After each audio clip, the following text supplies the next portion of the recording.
नमस्कार, मैं हूं रंजीत कुमार और शुरू हो चुका है देश का मूड मीटर।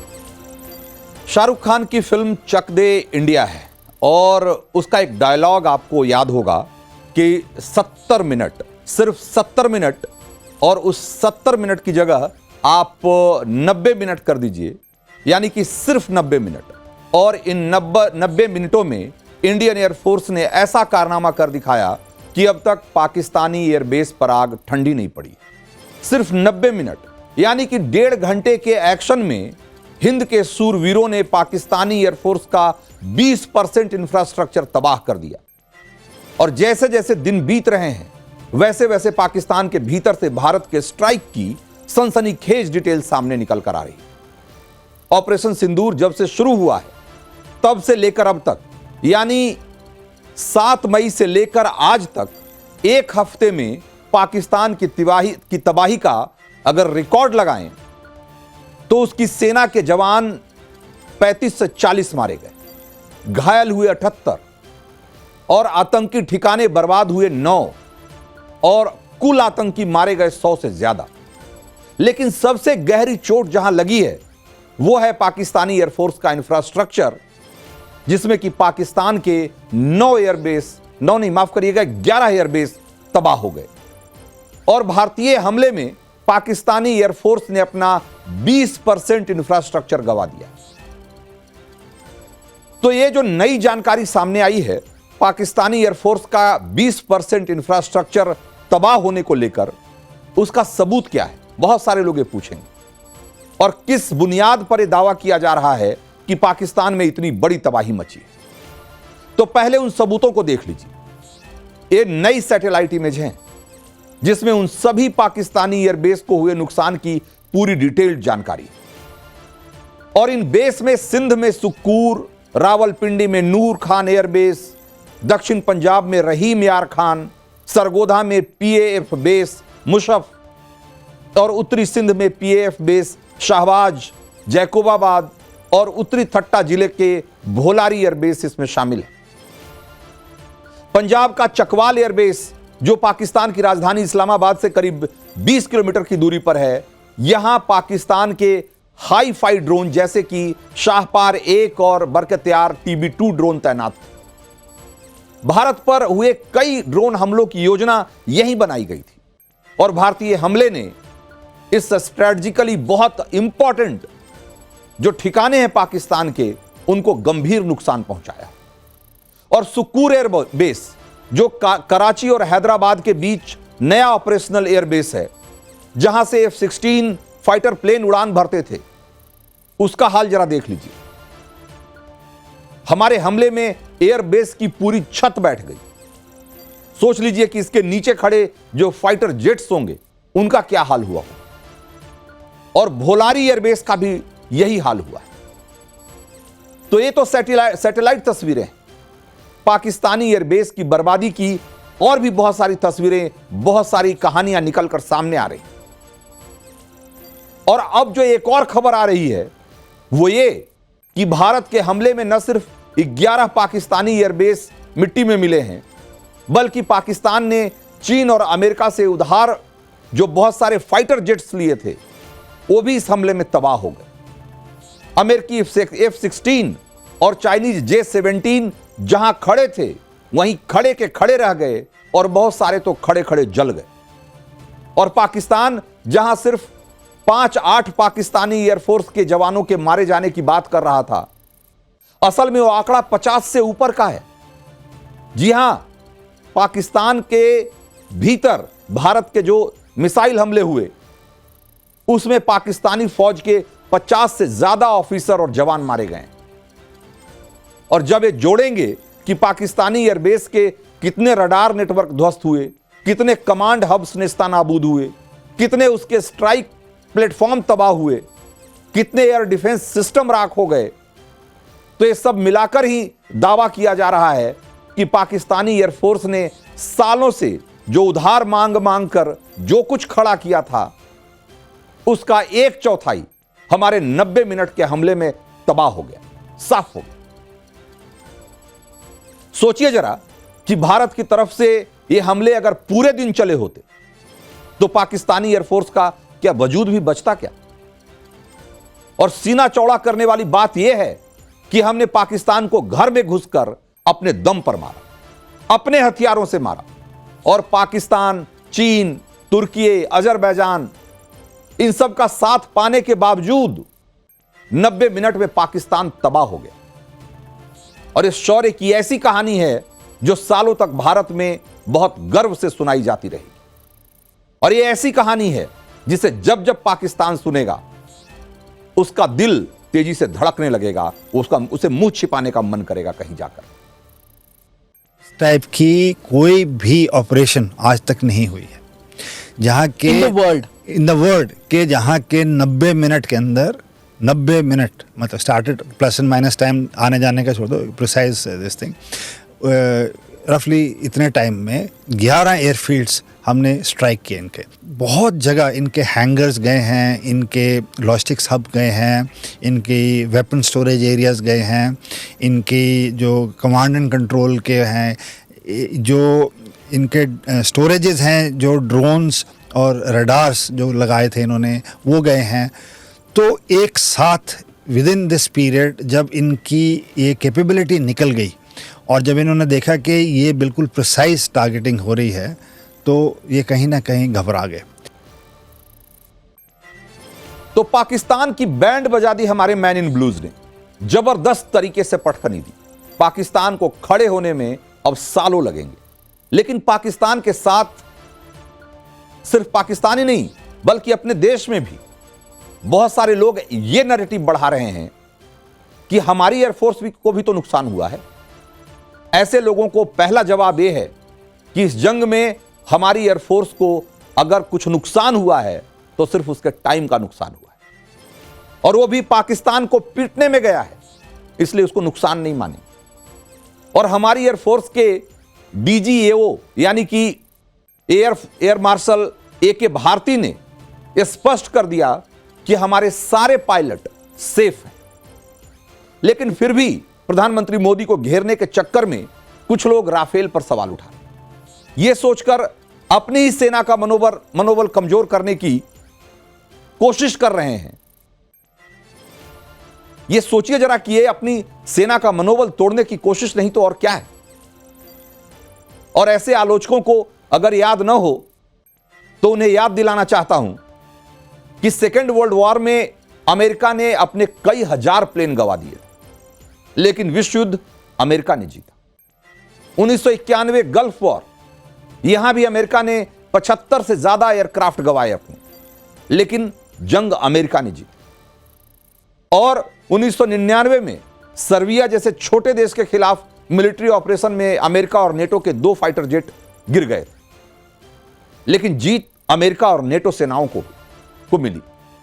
और 2001 अफगानिस्तान युद्ध में भी अमेरिका के 160 से ज्यादा एयरक्राफ्ट तबाह हुए, लेकिन अमेरिका ने कैसे अलकायदा और तालिबान को नेस्तानाबूद कर दिया यह पूरी दुनिया ने देखा।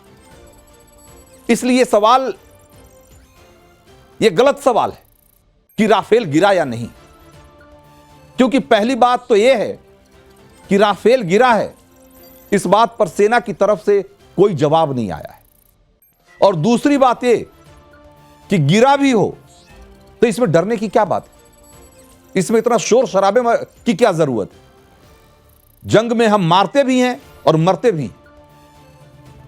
मारना मरना इंपॉर्टेंट नहीं है, इंपॉर्टेंट है जीत। आखिर में जीतता कौन है? हमने 90 मिनट में सरहद पार जाकर पाकिस्तान के 11 एयरबेस को कब्रिस्तान बना दिया, और पाकिस्तान जवाब में कोई हरकत तक नहीं कर पाया। वो क्यों नहीं देख रहे आप लोग? और ये जितनी विदेशी न्यूज एजेंसियों की रिपोर्टिंग से आप प्रभावित होकर ये सवाल पूछ रहे हैं, उनमें से ज्यादातर का कनेक्शन उन देशों से है जिनके अपने अपने एजेंडे हैं। कुछ अमेरिकी और चीनी एजेंडे को आगे बढ़ा रहे हैं, कुछ इस्लामिक देशों के एजेंडे को आगे बढ़ा रहे हैं। इसलिए फर्जी रिपोर्ट्स पर सीरियस होने की बजाय असली रिपोर्ट और आज की 2 सच्ची तस्वीरों को जरा देखिए। और पहली तस्वीर है भारत के नए अस्त्र की, नाम है भार्गवास्त्र, और काम है स्वार्म ड्रोन यानी झुंड में आने वाले ड्रोन्स को ताबड़तोड़ हमले करके नीचे गिरा देना। दुश्मन के सीने पर चोट करने वाले इस खास हथियार का निर्माण भारत की ही एक प्राइवेट कंपनी ने किया। इस स्वदेशी काउंटर ड्रोन सिस्टम का कल ही गोपालपुर के सी बर्ड फायरिंग रेंज में शानदार प्रदर्शन इसका किया गया।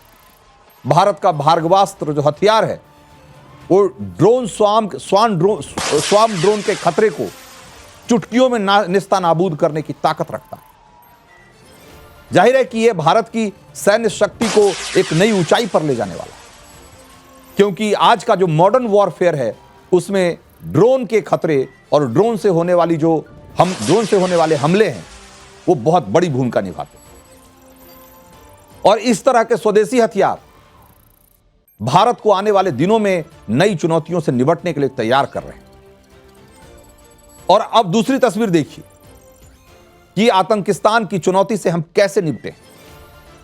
और जरा आज की तारीख में गूगल मैप पर जाकर सर्च करिए। आज जब आप गूगल मैप में बहावलपुर के जैश के हेडक्वार्टर का पता पूछेंगे ना, तो पता है गूगल क्या जवाब दे रहा है? लाल पट्टी पे लिखा आ रहा है परमानेंटली क्लोज्ड। ये अभी जो आप तस्वीरें हम आपको दिखा रहे हैं ना, इसको गौर से देखिए। ये वो मदरसा है, सुभान अल्लाह, जहां पर कि जैश का हेडक्वार्टर हुआ करता था, जहां एक दो नहीं सैकड़ों हजारों आतंकी जहां से ट्रेनिंग लेकर भारत और पूरी दुनिया में आतंक फैलाते थे, एक हमले में नेस्ता नाबूद हो गया पूरा। और देख लीजिए कि पीएम मोदी की आतंक के खिलाफ जो जीरो टॉलरेंस की नीति है उसका क्या असर है। आतंक का सबसे बड़ा ठिकाना हमेशा के लिए बंद हो चुका है। आतंकी सरगना मौलाना मसूद अजहर के जैसे मोहम्मद के सेंटर पर हमने इतने बम बरसाए कि वो मिट्टी में मिल गया, नेस्ता नाबूद हो गया। यह है भारत के ऑपरेशन सिंदूर का असर।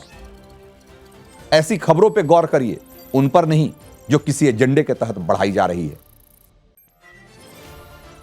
तो देश का मूड मीटर में वक्त है अगली स्टोरी का, और आपको यह बताने का कि कैसे ऑपरेशन सिंदूर की वजह से आजाद बलूचिस्तान की तस्वीर अब और साफ साफ दिखाई देने लगी।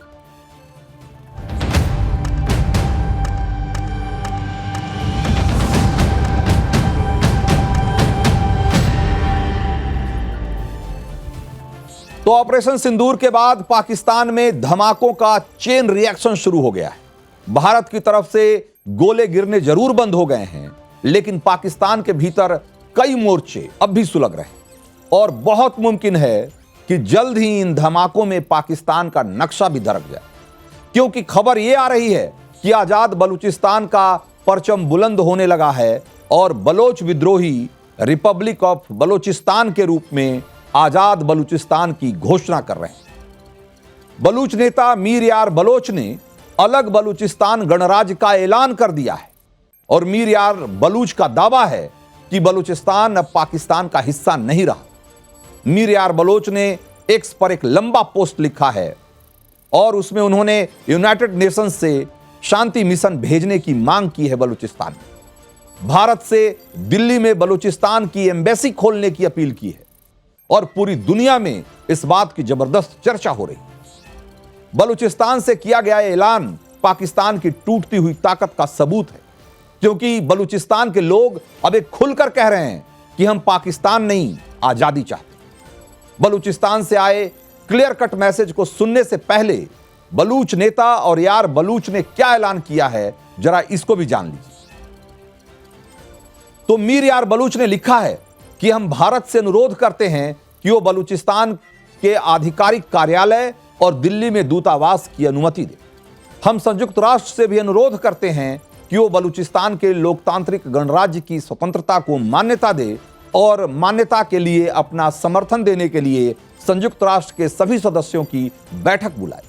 हम संयुक्त राष्ट्र से भी आग्रह करते हैं कि वो बलूचिस्तान में अपने शांति मिशन तुरंत भेजे और पाकिस्तान की कब्जे वाली सेना से बलूचिस्तान के क्षेत्रों, वायु क्षेत्र और समुद्र को खाली कराए और सभी हथियार और संपत्ति बलूचिस्तान में छोड़ने के लिए कहे। सेना, फ्रंटियर कोर, पुलिस, सैन्य, खुफिया, आईएसआई और नागरिक प्रशासन में सभी गैर बलूच कर्मियों को तुरंत बलूचिस्तान छोड़ देना चाहिए और बलूचिस्तान का नियंत्रण जल्द ही स्वतंत्र बलूचिस्तान सरकार की, राज्य की जो नई सरकार है, उसको सौंप दिया जाएगा और बलूचिस्तान की स्वतंत्र सरकार का राजकीय समारोह जल्द ही होगा। इस समय हम अपने मित्र देशों के राष्ट्राध्यक्षों को राष्ट्रीय परेड देखने के लिए और हमें आशीर्वाद देने के लिए आमंत्रित करते हैं। यह है मीर यार बलोच का पोस्ट जो पूरी दुनिया में जंगल की आग की तरफ फैल गया है। आजाद बलूचिस्तान का ऐलान पाकिस्तान के गले की फांस बन गया है। लोग पूछ रहे हैं कि क्या पाकिस्तान का नक्शा बहुत जल्दी बदलने वाला है। ऑपरेशन सिंदूर के दौरान भारत ने पाकिस्तान में जो बारूद बरसाए, उसने बलूचिस्तान में आजादी के शोलों को और धधका दिया है।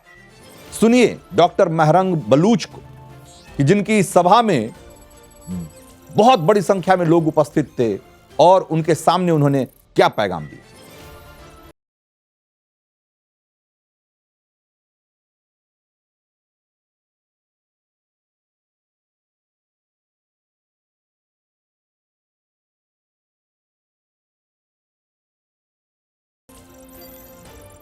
तो कह रहे हैं कि पाकिस्तान की गिरती हुई दीवार को एक धक्का और दो और कह रहे हैं कि भारत तुम कदम बढ़ाओ, हम तुम्हारे साथ हैं।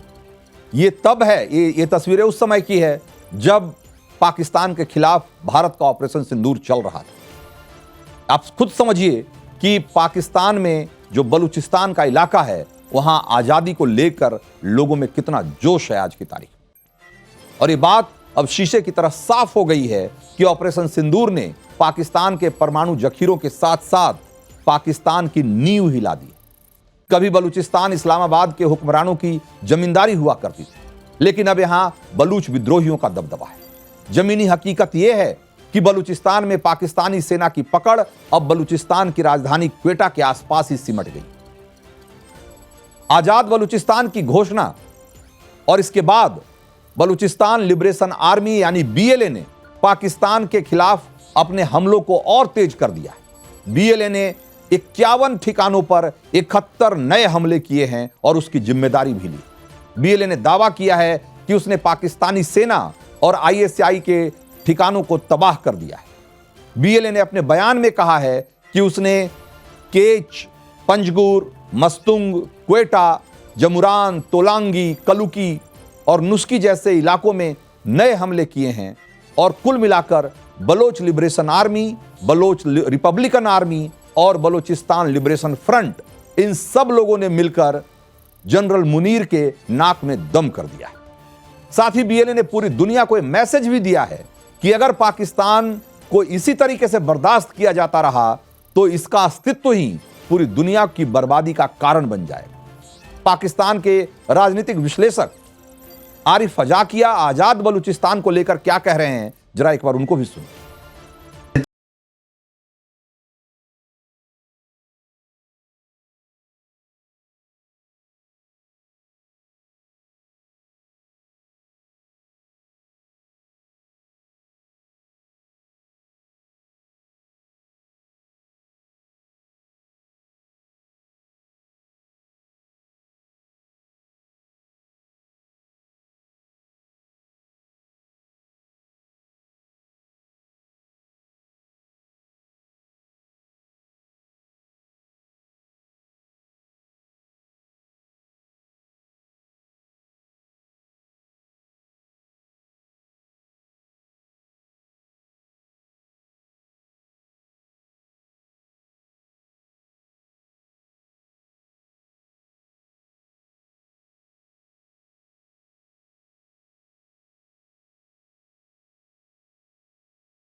तो पाकिस्तान पर हर तरफ से आग बरस रही।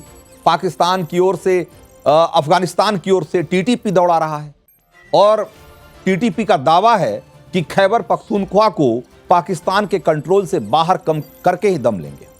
और बलूचिस्तान को लेकर बीएलए ने क्लियर कर दिया है कि पाकिस्तानी आर्मी अब एकदम नई तरह के हमले के लिए तैयार रहे और बलूचिस्तान से अब वो पाकिस्तानी सेना को खदेड़ कर ही दम लेंगे। बलूचिस्तान का पाकिस्तान के हाथ से फिसलने का मतलब क्या है, इसको जरा समझिए। मतलब इसका मतलब यह है कि पाकिस्तान का आधा नाश, अर्धविनाश।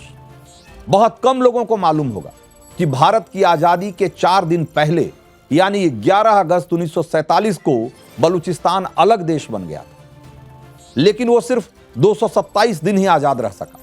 पाकिस्तान की गिद्ध दृष्टि बलूचिस्तान पर पड़ गई और पाकिस्तान ने बलूचिस्तान पर जबरन कब्जा कर लिया। आज 76 साल बाद भी उस कब्जे के खिलाफ बलूचिस्तान के लोग पाकिस्तान से लड़ रहे हैं और ये लड़ाई अब अपने अंतिम मुकाम की तरफ बढ़ती हुई दिखाई दे रही है। तो बलूचिस्तान को जरा देखिए, इसको नक्शे पर देखिए, बलूचिस्तान कैसा दिखता है अगर एक नया देश बनेगा। तो यह है पूरा पाकिस्तान का नक्शा और इस पाकिस्तान के नक्शे में जो इसका पूरा क्षेत्रफल है वो 7,90,000 वर्ग किलोमीटर है। पाकिस्तान का पूरा क्षेत्रफल, उसमें से जो बलूचिस्तान है वो उसका सबसे बड़ा राज्य है, सबसे बड़ा इलाका है और इसकी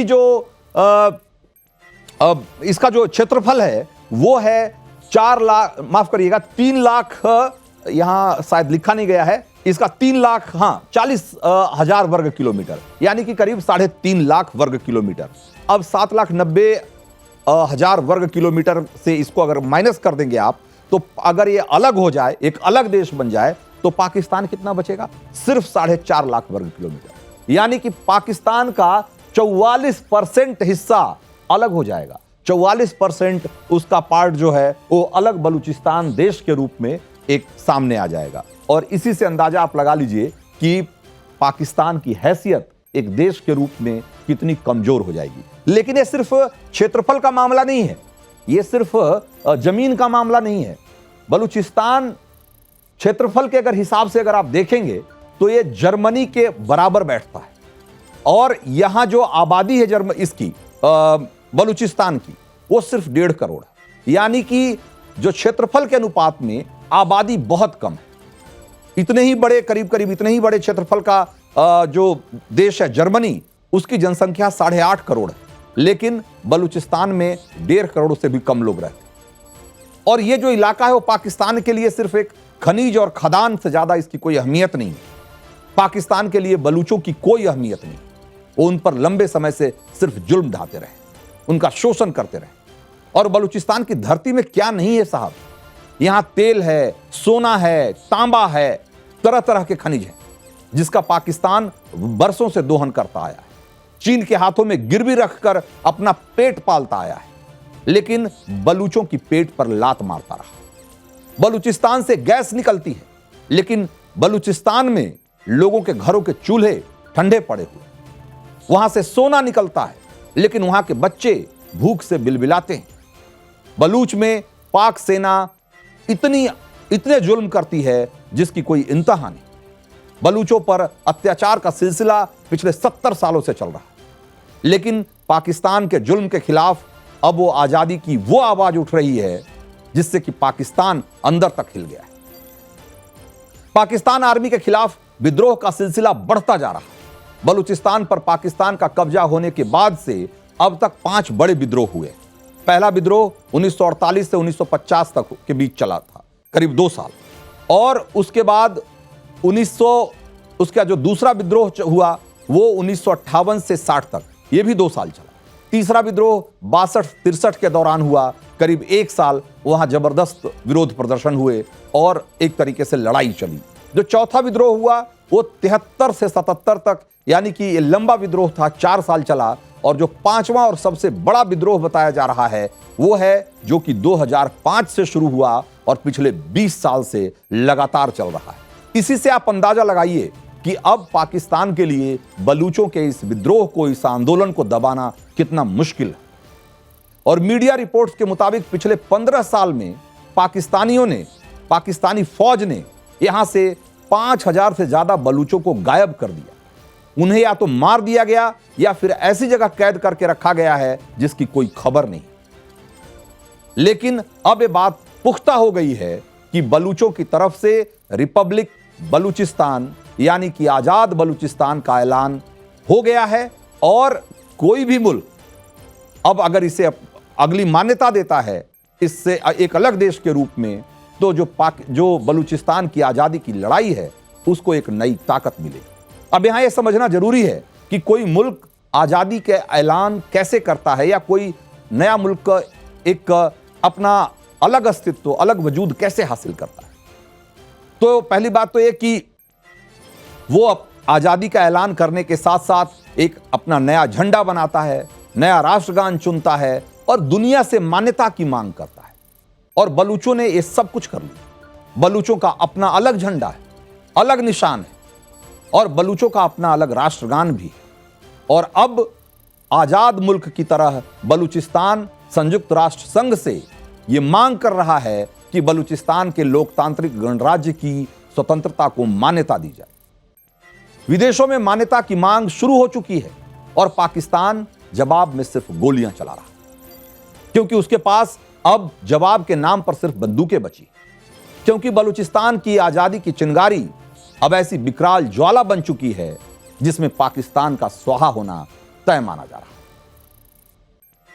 तो देश का मूड मीटर में वक्त है अगली स्टोरी का और आपको यह बताने का कि आखिर किस भारतीय ड्रोन से डरी पाकिस्तानी सेना आज भी आसमान की ओर टकटकी लगाए रहती है।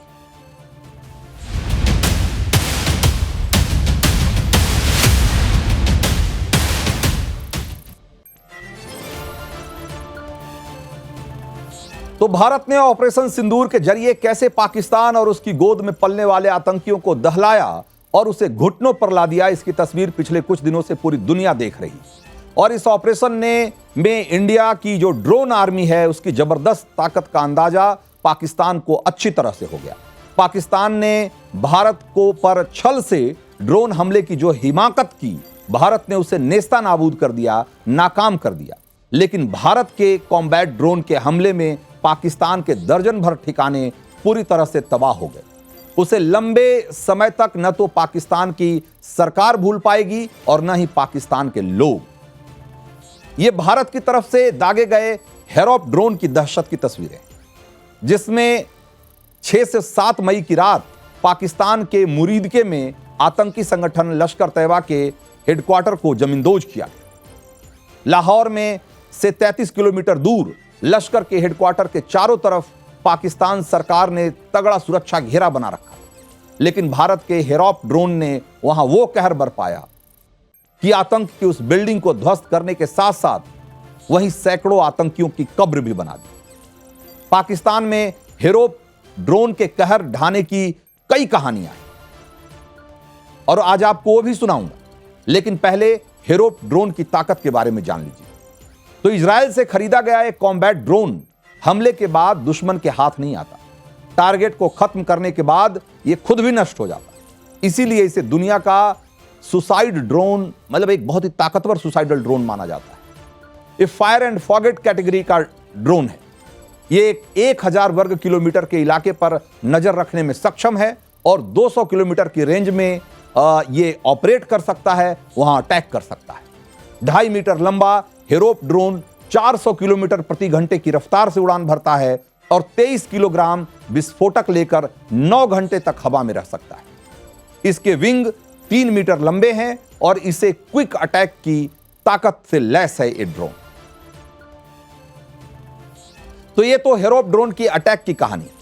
ऑपरेशन सिंदूर में पाकिस्तान पर कहर ढाने के लिए इंडिया की पूरी ड्रोन आर्मी एक्शन में थी। आसमान में 40,000 फुट की ऊंचाई से पाकिस्तान की निगरानी की जा रही थी और दूसरी तरफ पाकिस्तान के रडार, एयर डिफेंस और दूसरे मिलिट्री टारगेट्स को तबाह करने की पूरी तैयारी चल रही है। और इसमें ड्रोन्स की भूमिका बहुत महत्वपूर्ण थी। आपको आगे भी ऑपरेशन सिंदूर के ऐसे हथियारों के बारे में आपको बताते रहेंगे जिसने भारत के सिर्फ मेड इन इंडिया का जो पूरा प्रोजेक्ट है, जो आत्मनिर्भर भारत का पूरा मिशन है, उसको कैसे उसका परचम फहराया है दुनिया में और खास करके डिफेंस सेक्टर में। इसके बारे में भी मैं आपको बताता रहूंगा। फिलहाल आज देश का मूड मीटर में वक्त इतना ही था। मुझे दीजिए इजाजत।